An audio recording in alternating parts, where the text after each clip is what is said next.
agradecer que me hayan invitado a estar acá.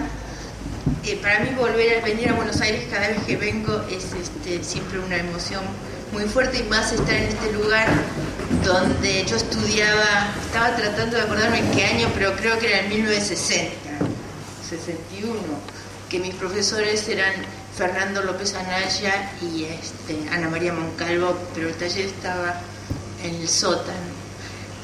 Y esas estructuras están arreglando, estaban ahí todavía. Me alegro que las arreglen.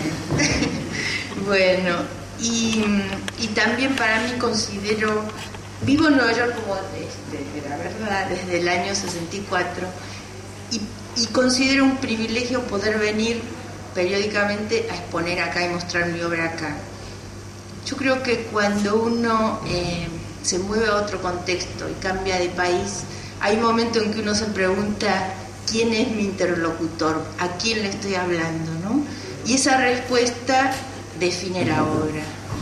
En mi caso, si pienso que vivo ahí, o sea, desde que tenía 22 años, o sea que la mayoría de mi obra la hice en Nueva York.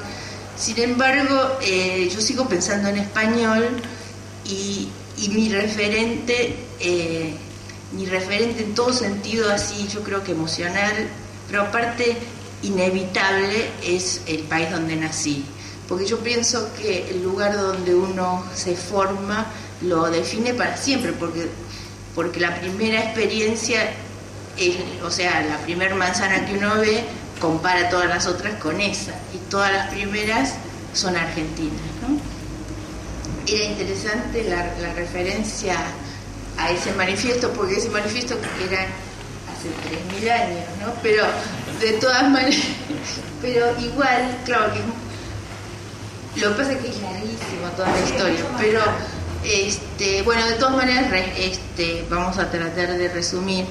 Pero yo, bueno, estudié en Bellas Artes en la Belgrano cuando en esa época se entraba a los 12 años, o sea, enseguida de la primaria, que es increíble, ¿no? Que es muy lindo en realidad, o sea que uno tenía, qué sé yo, geografía, español, matemáticas, pero arte era lo más importante. Entonces, desde ese momento me quedó que la prioridad y lo más importante en la vida es el arte, ¿no? No me van a mentir. Y, entonces, y después, cuando tenía 16 años, mi familia se mudó a México, o sea, yo me mudé con mi familia y viví 3 años en México. Y ese cambio de contexto fue muy fuerte, porque en ese momento que uno ya tiene sus amigos y todo, es como increíble cambiar de lugar. Y en México, aunque sea el mismo idioma, todos los códigos yo los sentía totalmente distintos, ¿no? Y yo creo que ese primer cambio tiene algo que ver posiblemente con el tema finalmente de mi obra, ¿no? Después regresé a Buenos Aires, y es cuando vine acá, y cuando iba también a la Cárcova, que el director era López Anaya, Fernando López Anaya, que era extraordinario profesor, igual que Ana María Moncalvo. La verdad que era fantástica esa época, ¿no? Y los líos que hacíamos acá en este lugar. Y entonces luego, cuando en realidad yo no me fui a Nueva York, yo me iba camino a Europa, pero un amigo que era compañero de Bellas Artes y que estaba en Nueva York en ese momento, porque yo fui primero a México a visitar a mi hermano, a mi familia que quedó ahí, y entonces mi profesor de grabado, me salté la parte de México.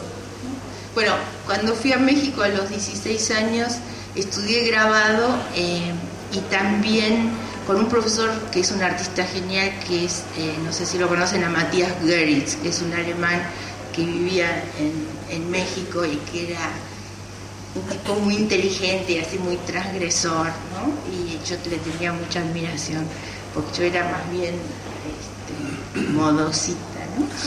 Entonces, bueno, en México fue donde hice mi primera exposición individual a los 17 años, que eran cuadros de cuadros que mostraban calles de Buenos Aires, ¿verdad? Y eran grabados y bueno. Entonces, después regresé, bueno, y me fui a México a ver a mi familia, a mi hermano que se había quedado ahí, y el profesor de grabado me dice, no, dice que vas a volver porque no vas a Europa, que nunca fuiste, ¿no?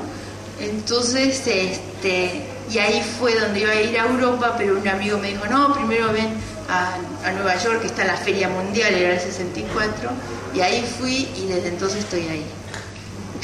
Un poco lenta. Entonces, llego a los 22 años a Nueva York en el 64, que era el año donde empezaba a ser el centro. O sea, yo todavía pensaba en París, pero ya Nueva York era el que empezaba a ser el centro al principio del pop art, del arte milimar, del arte conceptual. Y tener esa edad y estar en Nueva York era como sensacional, ¿no? Y en esa época estaba en Nueva York Luis Felipe Nuez con la beca Guggenheim, Luis Kamnitzer, con quien después me casé, y había un montón de artistas. Por ejemplo, la Galería Bonino tenía Galería de Nueva York, que era buenísima, ¿no? Entonces era un momento así muy increíble. Entonces yo dije, yo me quedo un tiempo acá, y me anoté en un taller de grabado. Y entonces con Luis Kamnitzer y otro artista venezolano, José Guillermo Castillo, abrimos el taller ese del New York Graphic Workshop y empezamos a pensar. Y decíamos, pero ¿por qué? ¿Cómo es que siempre todos los sismos parecen que salen de la pintura y de la escultura? ¿Y qué pasa con el grabado? ¿Por qué el grabado parece epigonal, no? Entonces, analizando eso, pensábamos, no iba a hablar de nada de esto, pero salió, no importa, va. Entonces, yo creo que el problema está en que estamos tan metidos en lo técnico que nos olvidamos que hay que decir algo, porque todos los sismos vienen de ideas, no de la técnica, ¿no? Entonces, fue ahí que armamos un taller de grabado que era donde dábamos clases y imprimíamos para otros artistas, pero básicamente estábamos repensando y cuestionándonos a nosotros mismos y criticando nuestra obra. Y entonces yo personalmente sentía que hasta ese momento, y más cuando llegué a Nueva York, que tenía muchas posibilidades técnicas, entonces el grabado era más grande, ya usaba color fosforescente, 15 planchas, no sé, era como la cosa técnica, porque tenía todas las posibilidades, ¿no? O sea, estaba acostumbrada que acá tenía que armar el barniz y ahí ya venía en frasquito, que la plancha ya estaba perfecta, o sea, era como muy impresionante, ¿no? Pero entonces dije, bueno, voy a hacer todo lo contrario, a ver, salir de todo, no demostrar que bien que sé hacer el agua tinta y a ver qué se me ocurre, ¿no? Y entonces ahí fue donde pensé, bueno, en realidad el silencio siempre es más inteligente, no lo estoy demostrando, pero que la palabra, porque si alguien habla, dice una cosa, pero si se calla, hay la posibilidad que diga algo inteligente, ¿no? O sea que el silencio encierra como la explicación, vamos a decir.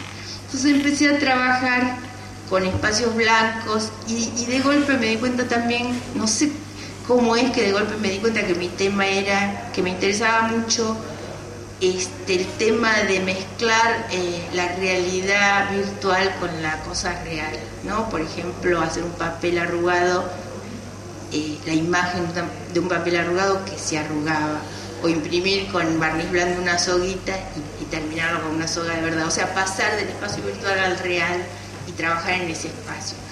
Y desde ese momento hago lo mismo, la verdad que no he hecho nada nuevo, ¿no? Bueno, entonces les traje algunas imágenes para mostrarles y en realidad yo iba a decir al principio quiero que sea un diálogo y ya me hablé todo el día. Bueno, entonces muestro algunas imágenes. Bueno, empecé, lo dejamos, se ve bien igual, ¿no? Te quiero preguntar, ¿puedes levantar la mano? Yo creo que no hace